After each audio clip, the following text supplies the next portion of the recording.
IELTS করলে কিন্তু আপনি দেশের বাইরে চলে আসতে পারবেন না।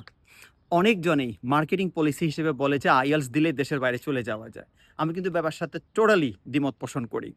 আমি অনেকজনকে দেখেছি যে আইএলস এ ভালো স্কোর থাকার পরেও সঠিক প্ল্যান না থাকার কারণে তার আইএলস এর স্কোরের মেয়াদ শেষ, বসে আর মুড়ি খাওয়া ছাড়া কিছু করার থাকে না। কথাটা বলছি এই জন্যই দেখুন যে আইএলস বাইরে আসার জন্য কয়েকটা রিকোয়ারমেন্টসের মাত্র একটা রিকোয়ারমেন্ট। এর পাশাপাশি কিন্তু আপনার অনেকগুলো প্ল্যানস থাকা দরকার। যেহেতু আইএলস স্কোরটা মাত্র ২ বছরের জন্য ভ্যালিড। ২ বছরের মধ্যে আপনাকে আইএলস স্কোরটা মানে কাজে লাগাতে হবে। এখন দেখুন, আপনি যদি আগে থেকেই প্ল্যান না করেন, আগে থেকে আপনি কোন দেশে যাবেন, আপনি আইএলটিএস এর স্কোর পেলেন, পাওয়ার পরে আপনি এরপরে প্ল্যান করা শুরু করলেন, আপনি বিভিন্ন কনসালটেন্সি ফার্মে গেলেন, আপনার পেপারস রেডি করলেন, আপনার পাসপোর্টের কোথাও নাম ভুল আসলো বা কিছু আসলো, দুনিয়ার কিচ্ছা শুরু করে আইএলটিএস স্কোর পাওয়ার পরে।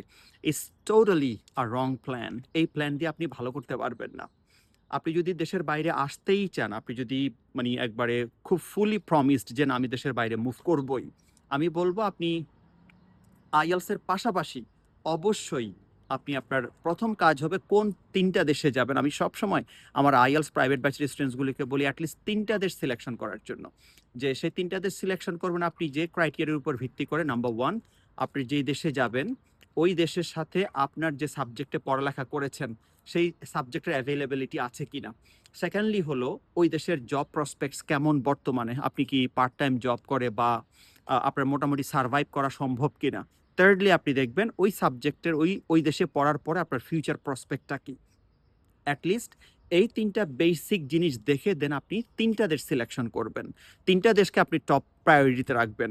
এমন না যে আমি সারা জনম স্বপ্ন দেখছি আমেরিকা যাবো, কানাডা যাবো, অস্ট্রেলিয়া যাবো। যেকোনো একটা দেশ নিয়ে স্বপ্ন দেখছেন এবং বিশ্বাস করেন বর্তমান মানে জটিল পরিস্থিতির কারণে একটা দেশ কেন আপনি ৩ টা দেশ যদি লিস্টে রাখেন তাও রিস্ক বর্তমানে।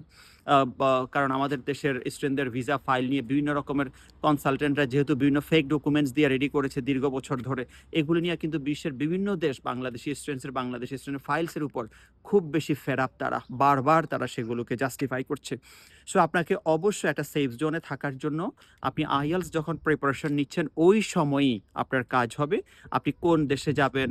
ওই দেশের আমাদের বিভিন্ন ফেসবুক পেজ আছে প্রত্যেকটা দেশেই। সেখানে একটা নেটওয়ার্ক বিল্ড আপ করা, ওই দেশটি নিয়ে নিজে আপনি চ্যাট জিপিটি বলেন বা এমনিতেই গুগল করে নিজে বিস্তারিত তথ্য জানা যে আমার এই সাবজেক্টটাতে পড়ার পরে ফিউচারে কি হইতে পারে, আমি এখান থেকে কি পেতে পারি।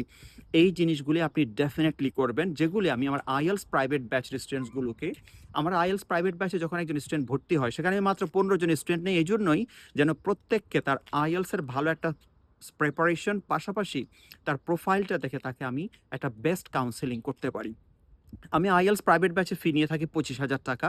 এটা অনেকজনের কাছে অনেক বেশি। কিন্তু আপনি যদি অন্যদিকে চিন্তা করেন, আপনাকে আমি যে কাউন্সেলিংটা দেব, আপনি এই ৳২৫,০০০ সাথে আপনি একটা আইএলটিএস এর স্কোর পাচ্ছেন।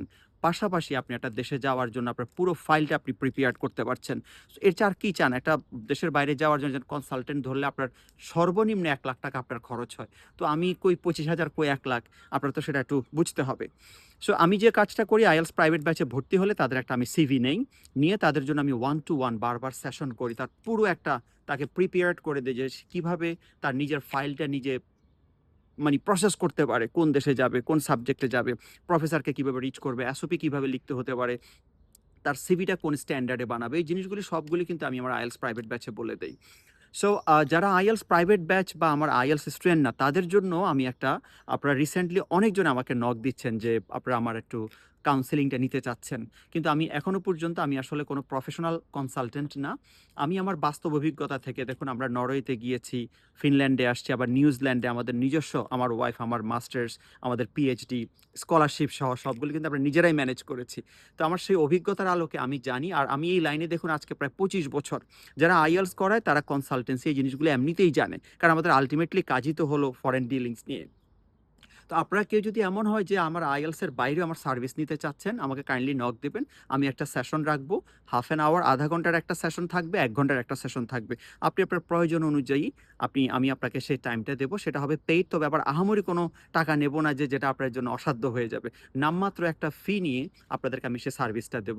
তারপরেও চাই যেন নিজের যে অভিজ্ঞতাটা আছে সেটা আমার ভাই-বোনদের সাথে শেয়ার করতে পারি।